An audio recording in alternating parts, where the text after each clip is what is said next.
Hi everyone. So we're going to go to the next type of practice that I wanted to show you guys, which is inspired practice. And just to recap, that is rapid bursts of learning through observation and enthusiasm. And what I like to tell any students that I'm working with is this type of practice is the most exciting and it's the most fun because it's what fuels your desire to create or make more things, whether it's drawing or even music or anything artistic. It's what keeps you going. It's what pumps you up to do some really fun stuff, whatnot. But I do want to emphasize that while it may be the most fun and the most exciting way to motivate yourself, it often dies away quickly. And the reason for this is because most of the ideas that fall within this practice that's inspired, it's mostly like an idea, a concept, a project that doesn't really have any driving force kind of pushing it forward. It lives in a moment and doesn't go beyond that moment. So I don't want to imply that inspired practice doesn't have value. In fact, I think it has lots of value. So many of the things that I do as an adult have started from inspired practice. You know, I just took the time to take those ideas and move them into a much more substantial area within the work that I do outside of the school. But it's always good to have that understanding that this is what can happen with inspired practice, mostly so you guys don't become discouraged or depressed if whatever you're working on that falls within this inspired practice isn't turning out the way you want it to work.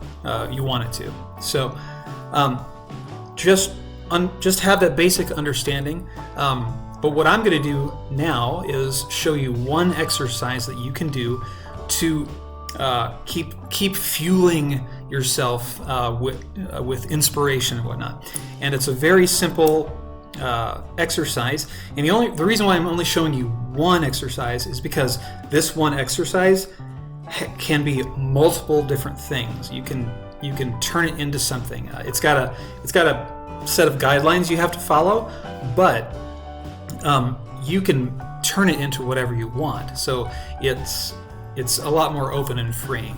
So I'm going to go ahead and show you that right now.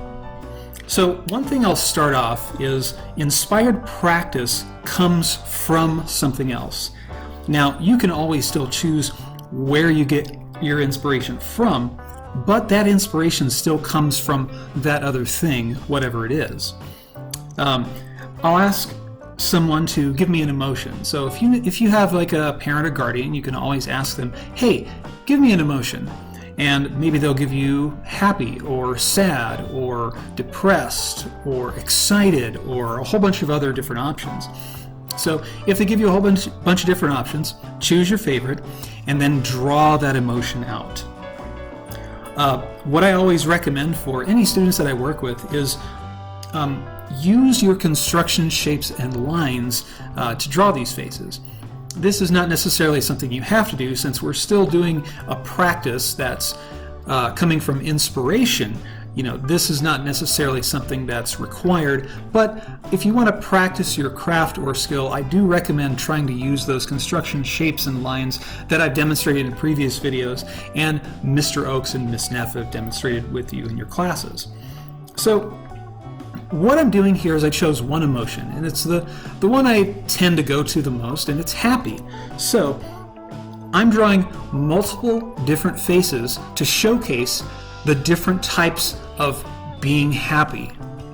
And I'll have like an excited happy, I'll have a calm happy, I'll have a tearful happy, and a very mischievous happy. And you'll see what those look like as they come up. So I'm going to let this video kind of finish out, this part of the video finish out, just so you can see what I'm doing with this. But this exercise has multiple uses and benefits. What you can do is ask, like I said, your parent or guardian to give you an emotion, and take that emotion and try to draw it in multiple different ways. And I would also recommend to try different perspectives and poses. So Maybe you're looking at a face coming from a downward angle, an upward angle, from a side, a profile, straight on view. Don't try to stick to one perspective. Always change it up a little bit. So anyways, go ahead and watch the rest of this part of the video and draw. You can even draw what I'm drawing. You can try to draw your own stuff, but use this as inspiration. And as you do this kind of practice more often, try to pick other emotions and, even look at yourself in the mirror. What kinds of faces can you make with these different types of emotions? What different types of sad faces can you make? What different types of angry faces can you make? Go online, type in angry faces, sad faces, happy faces. Type in all different types of emotions and look at photographs that people take of themselves or they've taken of other people, and use those as your reference to get you started. So anyways, go ahead and watch the rest of this, and then I'll finish up the video with some other thoughts.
So that's an exercise that I've actually done in a previous video. So if you go back into the previous videos on this channel, you'll actually see this very exercise done.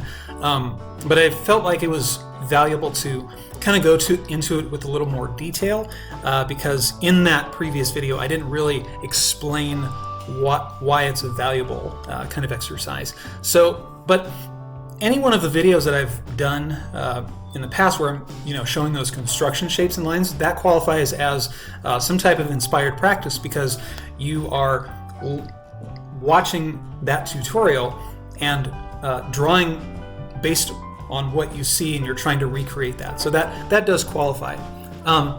Some other things that I'll recommend are drawing books, those how-to drawing books. So if you have like a stack of those, like how to draw cars or how to draw dinosaurs or cartoon characters stuff, those are things that you can pull out and reference those, and that can inspire you to create other things. Another thing you can do, and this is not really drawing per se, but it's having a clean or organized workspace. And I know this feels maybe a little silly because this is how to inspire your drawing, but I will say that a couple of years ago I made it a point to clean my area out, like my studio space here. I always made a point to okay, I'm going to make sure this place is clean because when it comes to my own personal stuff, I'm very disorganized, and I decided about 3 years ago I was going to clean my space, and I can't tell you how much it's helped ever since I did that. I feel much more inspired with my own personal projects and commissions that I do than I ever did before. So I would always recommend, if you can, which you should be able to, clean the space that you create in. So anyways, that's basically it. I would recommend giving that exercise a shot and not just doing it this one time.